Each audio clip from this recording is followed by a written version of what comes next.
ሶመር ቢያንስ አንድ ጊዜ ሚኔን አምኖ ሊሞክራት ይፈልጋል። በአሁኑ ቱርካንን ለማመን ትንሽ እየከበደው ነው። ቱርካንን ወደ ጎን ዞር በማድረግ ከሚኔ ጋር ከባድ የሆነ ስምምነት ፈጽመዋል። ቱርካን በዚህ ነገር ደስተኛ አይደለችም። አሁንም ቢሆን ሚኔ ልታታለለው እየሞከረች እንዳለ አድርጋ ነበር ስታስብ የነበረው። ነገር ግን ሶመር ከሁሉም በላይ ኪራዝን አስበልጠዋል። ይሄ ነገር ቱርካንን ያበሳጫታል። በአንድ በኩል ደግሞ የነስሪንና የሳድቅ መኮራረፍ አሁንም ቢሆን እንደቀጠለ ነው። እነ ዶኖሽ ሊያስታርቋቸው ይሞክራሉ።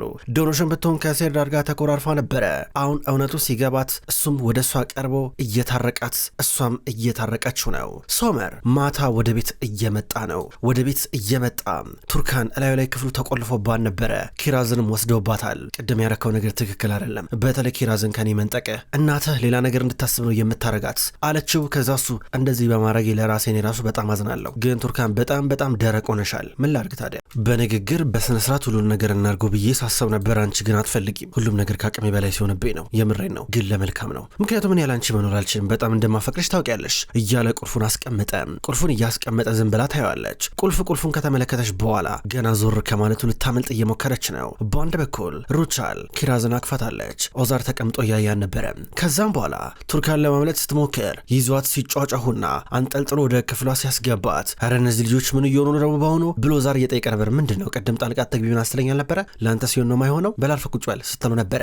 ሶመርና ቱርካን ከባድ ጠቡስ ገቡ። እሄዳለሁ እያለችው አትሄጂም እያለ ፊት ለፊቷ ቆሞ ሲያፈጥባት በጣም ነው ምጠላ ብላ በጥፊ ልትመታው ስትል እጇን ያዘ። እጇን ከያዘ በኋላ ሳብ አድርጎ ከንፈሯን እየሳማን ነበረ። ከንፈሯን ከሳማት በኋላ በያውን ሂጂ ከሄድሽ ግን ሁለተኛ አልከተልሽም። የኔና ያንቺ ነገር እዚህ ጋር ያበቃለታል። ደግሞ መቼም ይቅር አልልሽም። እኔም ካጠፎኝ ይቅርታ አልጠየቅሽም። የኔና ያንቺ ነገር ያበቃለታል አላት። እንዲህ ካላት በኋላ ዞር አለ። ከዛ እሷ አሰበችና ተቀመጠች። ቁጭ ብላ ታስብ ጀመረ። ምንም አማራጭ የለኝም ብላ ከራሷ ጋር እያወራች ነው። ከዛ ሶመር ቀጥ ብሎ ወደ እናቱ እየመጣ ነበረ። ኪራዝን እየተቀበላን ነው። ከዛም በኋላ ሩቻል እኔ ምለው ዙር እስኪ ነገ ወደ አዲሷ ሰራተኛችን እንሂድ ወደ ልብስ ሰፊዋ አለችው።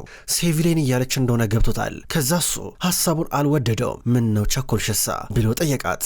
አልቸኮልኩም፣ ነገር ግን ልብሶቹ ተሰርተው ለቫኬሽን ወደ አውሮፓ መሄድ አለብን አለችው። ምን አስቸኮልሽ? ብዙ ስራ አለብን እኮ ብዙ ስብሰባ አለብኝ አላት። ችግር የለም እሱ ይደርሳል እያወክ አለችው። አይ አይደለም ነገሮችን ከስር መጨረስ ይሻላል ይላታል። ወደ እነ ሴቪሌ ቤት ላለመሄድ ብዙ ምክንያቶችን ደረደረ። ከዛ ሶመር አባዬ በቃ አትድረቅ፣ በቃ እሺ በላት እያለው ነበር እኮ ትላለች ሩቻል። የሶመር ሀሳብ ተመችቷት። በሌላ በኩል ሙስጠፋ ከዳሪያ ጋር ማታ ቻት እየተደራረገ ነው ያለው። እናቱ የጣለችውን የፀጉር ማስያዣ ነው የዳሪያ መስሎት ቅድም ሊሰጣት የሞከረው፣ እሷ ግን የኔ አይደለም ብለዋለች። አሁን እናቱ መታ የፀጉር ማስያዣን አይታሉ ስትለው ከኪስ ውስጥ አውጥቶ እየሰጣት ነው። ኪሱስ ምን ያደርጋል እያለችው ድንገት ሶመር ደወለለት። እሷ እያየች ከዛ ስልኩን አነሳው። ሄለው ሶመር አቤት እያለው ነበረ። ሙስጠፋ በኋላ እንገናኝ እሺ ምናወራው ነገር አለ አለው። ምን ነው በሰላም ነው በዚህ ሰዓት አለ። አዎ በሰላም ነው ማውራት አለብን እያለው ነበረ። ከዛ ሁለቱም ሊገናኙ ተቀጣጠሩ። ከዛ እናቱ ምንድነው አልገባኝ ምንድነው ሐሳበ እያለችው ነው። ሙስጠፋ ሊድ አሊድ ብሎ ሲወዛገብ ነበር። አይ መሄድ አለብኝ ይላታል። ሶመርን በአንድ በኩል እመጣለሁ ብሎ ኪራዝን ለእናቱ እየሰጣን ነው። ሶመር በዚህ ሰዓት ግን በሰላም ነው እያለችው ችግር የለም በሰላም ነው እያለ ነበረ። ቱርካናውን ብቻውን ቤት ውስጥ ቀርታለች። ግራ ግብት ብሏታል። በሌላ በኩል ደግሞ ነስሪን ሳድቅ እንደታመመ ልጆቿ ነግረዋን ነበር። አሁን በቀጥታ ወደ ኔዜድ ደወለች። ታሟል ስትላቸው አዎ ታሟል ይሏታል። በዚህ ሁኔታ አስደነግጧት በቃ መጥቼ ሾርባ ሰራለታለሁ እያለች ነው።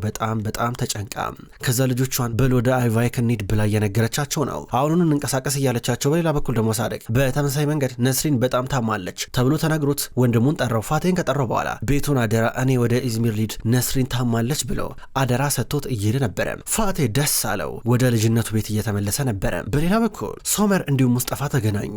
ሙስጠፋ መኪና ውስጥ ሆኖ እየጠበቀው ነበር። ሶመር መጣ። ከዛም በኋላ ፈጥኖ ከመኪና ውስጥ እየወጣ ነበረ። ፈጥኖ ወደ መኪና ውስጥ ገባ። ከዛ ወደ ሙስጠፋ ምንድነው አባታውን ሲደውል ለ38ኛ ጊዜ ነው ምን ፈልጎ ነው ብሎ ጠይቆ ምን አቅልላለሁ ራስ ስልኩን አንሳና ጠይቀዋ ታዲያ እኔን ጠይቀኛለ እንዲህ እያለ ነበረ። ከዛም በኋላ ሙስጠፋ ስልኩን አስቀመጠው። እሺ ሶመር በመጀመሪያ ደረጃ እሺ ጥሩ ስራ እንዳልሰራው ይገባኛል፣ ጥፋቴን አምናለሁ። ግን ይኸውልህ ይሄ ዝም ብለህ በየጊዜው የምትበሰጫጨውን ነገር አቆም። ይሄ ስለ አባት ምናምን ነገር ልትቆጣ ልትናድድ ከሆነ የመጣው ሲለው ኧረ ምንም ከሱ ጋር የሚያገናኘው ነገር የለም፣ ምንም ያገናኘው ነገር የለም። ጉዳዩ በቃ በአንተና በአባት መካከል ነው፣ እኔ ምንም አያገባኝም እያለው ነበር። በአባት ኧረ እባክህ የምረን ነው አመንክ? ገረመኝ፣ በጣም ገርሞኛል። ታዲያ እዚህ ልምድ የጠራኸኝ እስኪ በደንብ ንገረኝ። አይቫይክን ለቀህ ሂድ ልትለኝ ነው አለው። አዎ ሂድ ከዚህ ለቀን እንድትሄድ ፈልጋለሁ አለው። ለምንድን ነው የሚሄደው እስኪ ንገረኝ ለምን ብዬ እስኪ እያለው ነበር። ይኸውልህ ሲጀመር ለኛ በሰላም ኑሯችን መቀጠል እንፈልጋለን ችግር አንፈልግም ገባ አይደለ አንተ ደግሞ ችግር እየፈጠርክብን ነው ምንድነው ለማሳካት እየሞከርክ ያለው ሲጀመር የሚስቴ እህት አጠገብ ምን ታረጋለህ ዳሪያ ምን ታርገ በሷ በኩል እንደዚህ ተጠማዘለት ተበቀለ ነው አለው። ሲጀመር እሱ የኔ ቅድ አይደለችም አይገርምም አጋጣሚ ነበረ አንተን ለመበቀል በጣም የተሻለ ሐሳብ አለኝ ለምሳሌ የቤታችሁን በር ደውላጮህና አሮጣለሁ እንደገና ደግሞ መኪናዬን ይዤ ክላክሱን እያስጮኩኝ ያው ቤታችሁ ጋር አልፋለሁ ረብሻለሁ በጠብጣለሁ አለው። ባከ የማይረባ ነገር አትናገር ምንድነው እኔ መጠየቅ የመረኝ እኮ ነው እያሉ ነበር። እኔ የምነግርህ እኮ የመረኝ እኮ ነው እያሉ ነበር። ከዛ ሶመር ከመኪና ወጣ እኮ ለዳሪያ ሚድና እሱን ንገራታ ምን አይነት ሰው እንደሆንኩኝ ሙስጠፋ ማን እንደሆነ ንገራታ ሙስጠፋ ማለት የአባቴ ልጅ ነው በላት በአባቴ ሲማግጥ የወለደው ልጅ ነው በላት ከዛ በኋላ እውነቱ ይገባታል ሲለው ምራፍም ከፍተው ብሎ ሶመር መታው። እቺን ጊዜ ስጠብቃን ነበር እንድትመታኝ እያለ እየሳቀ ያዋል። ሶመር ተናዶ ትቶት ሄደ። ቱርካን ነገሮች ከልክ በላይ እየሄዱባን ነው። ተናዳ የምትወስዳቸው መድኃኒቶች እያወጣች መሬት ላይ መበተን ጀመረች። በጣም እልህ ውስጥ ገባች። ድንገት አይላ መጣች። ስትመጣ ያው መድኃኒትሽን አልወሰድሽም እንዴ ቱርካን ሳህኑ ልወስድ ነበር የመጣሁት ምግብሽም አልበላሽም ምን ነው በሰላም ነው እያለቻን ነበረ። አይላ ሶመር የት ነው ሄደው ያችን ሴጣን ሊያገኝ ነው አይደል ሄደው በጣም ነው የሚያሳዝነው እስኪ ደውዪ ጠይቂው እሷ ጋር ከሆነ ትላለች። ሶመር የወጣው ሚኒን ሊያገኛት ነው የሚል ጥርጣሬ ደረባት። ከዛ አይላ እባክሽ ቱርካን እንደዚህ ነገር ውስጥ እናትክተችኝ እባክሽ ትላታለች። ድንገት ሩቻል መጣች። በርጋ ቆማ ስታዳምጥ ነበረ። ቱርካን አሳዘነቻት። ከዛ አይላ ትታት ከሄደች በኋላ ሩቻል ወደ ቱርካን እየቀረበች ቱርካን በአሁኑ ሶመርን የማታምኙ ከሆነ ትዳርሽ ችግር ውስጥ ነው የሚገባው ቢያንስ አሁን እንኳን እመኙ እስኪ አለበዚያ እስከ ወዲያኛው ነው የምታጨው ተረጋጊ ባከሽ እያለቻን ነበረ። ብዙ መከረቻት። ስለሚያፈቅርሽ እኮ ነው እንደዚህ የሚሆነው ብላ እየነገረቻት ነው። ሳድቅ በጠዋት ኢዝሚር ደረሰ። ከዛም በኋላ እነ ሲርዳር ቤት መጣ። ሲርዳር በር ከፈተ። እነ ነስሪን የታሉ ብሎ እየጠየቀ ነበረ። ነስሪን አሁን አይቫክ ተመለሰች እያለው ነው። ታማ ተመለሰች ወደ አይቫክ ይለዋል። አይ ያው ተመለሰች በቃ እያሉ ነበረ። ሳድቅ ደንግጦ ወደ አይቫክ ይመለሳል። በሌላ በኩል ነስሪን ከኢዝሚር ወደ አይቫክ እየመጡ አሁን ገና ደረሱ። ወደ ውስጥ እየገቡ ሳድቅ የታለ ብለው እየፈለጉት ድንገት ፋቴ ማታ እዛው ምግቡን እየበላ ሶፋ ላይ ተኝቶ ነበረ። በዚህ አጋጣሚ እሷ ስታየው ደነገጠች። የታለ ሳድቅ ስትለው እንዴ አልታመምሽ እንዴ አላት። አረን ያልታመምኩም የምን ህመም ትሏለች።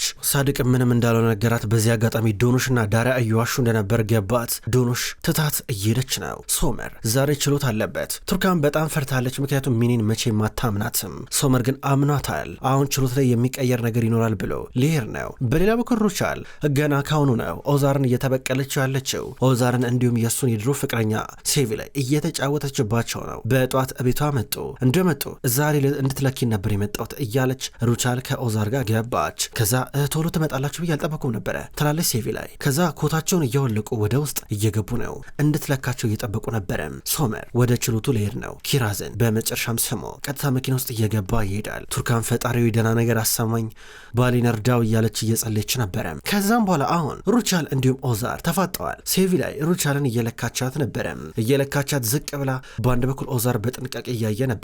ከዛ በኋላ ሩቻል ከተለካሽ በኋላ ና በቃ እያለች እሱን አቶ ኦዛር መምጣት ትችላለህ ትላለች ሴቪ ላይ። ከዛ ኦዛር ቆመ። ሴቪ ላይ እሱን ተለካው ጀመረ። እየለካችው ወደ አንገቱ ስትቀርብ የሆነ ነገር እየተፈጠረ ነው። ሩቻል ቁጭ ብላ ነበር የምትመለከታቸው። አሁንም ቢሆን በመካከላቸው የሆነ የሚያሳስብ ስሜት አለ ወይ የሚለው ነገር ለማየት ሁሉ የጓጓች ይመስላል። ሴቪ ላይ ኦዛርን እየለካችው እጇ አካባቢ ስትደርስ እጇ አካባቢ እየለካችው እያለ እጇን እያዝ እያረገ ነበረ። ሩቻል ይህን ስታይ አይኗን ነበር ያቃጠላት። ክው ነበር ያለችው። እንባ ተናነቃት። በቃ እንሂድ አለች። ከዛ እንደመጣች አልነበረም ሁኔታዋ። ከዛ ኦዛርን ና አትፍዘዝ ቶሎ በል ኮትን አርግ እያለች እሱን ኮቱን እያረገ ነበረ። ሁለቱም ተያይዘው ወጡ። ሴቪ ላይ ምን እየሆነ ነው ያለው ብላ ራሷን ጠይቃለች። በመጨረሻም ሳድቅ እንዲሁም ነስሪን ተፋጠዋል። ሳድቅ ገና ከመምጣቱ ነስሪን የታለች እያለ ነበር ደንግጦ። እኔ ደህና ነኝ አንተስ እንዴት ነህ አለችው። እኔም ደህና ነኝ እያላት እንደተዋሹ ገባቸው። ዶኖሽ ሁለታችሁ እንድትታረቁ እኮ ብለን ነው እያለች ነው። ከዛ በኋላ ሳድቅ ደህና ነሽ ዶኖሽም አየሁኝ ብሎ ተናዶ እየወጣ ነበር። ሂድ ሁሌ እንዳመለጥ ካምልጥ ትሏለች። እሱ ኮቱን ይዞ እየወጣ ነበረ። መኪና ውስጥ ገብቶ ይሄዳል። ነስሪን ወረቀቷን እያየች ነው። የፍርድ ቤት ማዘዣውን የፍቻቸውን እያየች ሊድ አሊድ ብላ እያሰበች ነው። በሌላ በኩል ሶመር ሲጠብቅ የነበረው የፍርድ ቤት ችሎት ተጀምረዋል። ችሎቱ ሲጀመር ሚኔ ቃል በገባችው መሰረት ሙሉ ለሙሉ ኪራዝን ለሶመር አሳልፋ ልሰጥ ነው። ከዛም በኋላ ክሱ ተነበበ። ከዛ ከተነበበ በኋላ ዳኛው ሚኔን ጠየቃት። ሚኔ መልሷ እየጠበቀ ነው። ሶመርን በአዎ በይ እያለ በፊቱ ምልክት እየሰጣን ነበረ። ሚኔ ባልተጠበቀ ሁኔታ አልፈልግም አለች።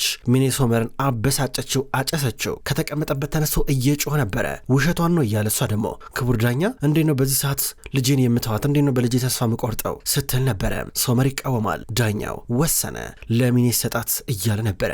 ሚኔ አልቅሳ ዳኛውን አሳመነችው። ሚኔ ኤርጉነር አሁን የኪራዝ እናት ናት በግ። ስለዚህ እሷ ብቻ ናት ጉዳይ የሚመለከታት። ሶመርም ቢሆን ተሸንፏል። ሶመር ያልጠበቀውን የደረሰበት አሁን ወደ ቤት እየመጣ ነው። ቱርካን በአንድ በኩል ምን ይፈጠር እያለች እያሰበች ነበረ። ሶመር ደወለላት። ቱርካን ኧረ ልክነሽ ሚኔ አጭበረበረችኝ፣ ሚኔ ሸወደችኝ፣ ዳኛውን አሳመነች እኮ ሀሳቧን ቀየረች፣ ሁሉ ነገር አድርጌላት እያል ነበረ። ሶመር ተረጋጋ ትላለች። እንዴ ልረጋጋ ኪራዝ ልትወስድብኝ እኮ ነው፣ ይሄ ነገር ከአቅሜ በላይ ነው እያላን ነው። ተረጋጊውን ላሁን ማድረግ ያለብን ነገር ረጋ ብላ አስብ እያለችው ነበር። እሱ ግን በጣም ፈርቷል። ልሽኔውን ጊዜ የለኝም በቃ እያላን ነው። ስልኩ ተቋረጠ። ምንድን የተፈጠረው ነገር ብላ ራሷን ጠይቃለች። ሶመር ወደ አይላ ደወለ። አይላ ይኸውልሽ ሳልቹክ ይመጣል፣ ኪራዝን ሊወስዳት ተጠብቂው እያላን ነበረ። በሌላ በኩል ሚኔ ደግሞ ችሎቱን አሸንፋለች። የፈለገችው ነገር ሆኗል። ከጠበቃው ጋር ሆና ኪራዝ እስክትመጣ ድረስ እየጠበቀች ነበረ። ግን ደግሞ ከሶመር ጋር ባይለኛው እንደምትጋጭ ታውቀዋለች። ቱርካን እያሰበች ነው። ከዛ በኋላ አይላ በቀጥታ ለሳልቹክ ኪራዝን እየሰጠችው ነው። ኪራዝን ይዞ እያመለጠ ነው ያለው። በአንድ በኩል ቱርካን ይሄ ነገር ወንጀል እንደሆነ ታውቃለች። ሮጣ ልትከተላቸው ሞከረች። ነገር ግን ትተዋት ሄዶ እየተመለሰች ነው። ሚኔ እየተቆለጠነጠች ነው። የሆነ ሆቴል ውስጥ ነው ያለችው። ከዛም በኋላ ሳልቹክና አይላ መጥተው ኪራዝን ለኔዜት እየሰጧት ነበረ። ሶመርም መጣ። ሶመር አደራ እያላን ነው። ኔዜት በጣም ደስ አላት። ሚኔ ገና ካሁኑ ወደ ሶመር እየደወለች ነው። በአንድ በኩል ቱርካን ደግሞ ኪራዝን ስላጣች አዝናለች።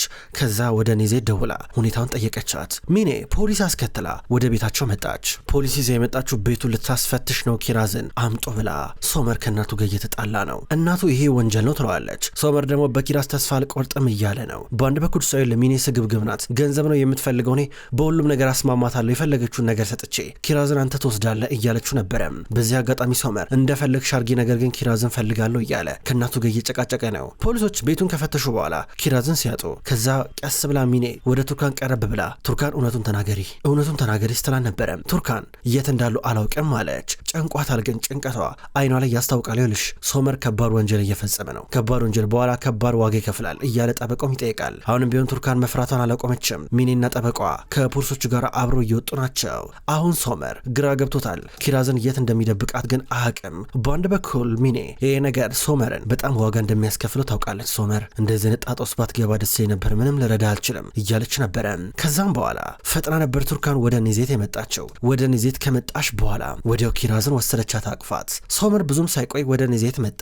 ኪራዝን ስጭኝ እያላን ነው። ከዛ እሷ መታ ቱርካን እኮ ወሰደቻት ብላ ነገረችው። ቱርካን ኪራዝን ከአክስቷ ከወሰደች በኋላ በቀጥታ የመጣችው ሚኔ ወዳለችበት ሆቴል ነበረ። ወደ ውስጥ ገባች። ወደ ውስጥ ከገባች በኋላ በሩን አንኳኳች። ሚኔ በሩን ከፈተች። በሩን ስትከፍት ፊት ለፊት የነበሩት ኪራዝና ቱርካን ናቸው። በጣም ደስ አላት። ኪራዝን እየተቀበለች አልነበረም። ቱርካን ኪራዝን እስከነ ሻንጣዋ አስረክባት ወዲያው ትታት እየሄደች ነበረ። ሚኔ በጣም ገረማት። ዝቅ ብላ ልጇን እያየች ነበረ። በጣም ደስ አላት። ቱርካን ከሆቴሉ እየወጣች ነው።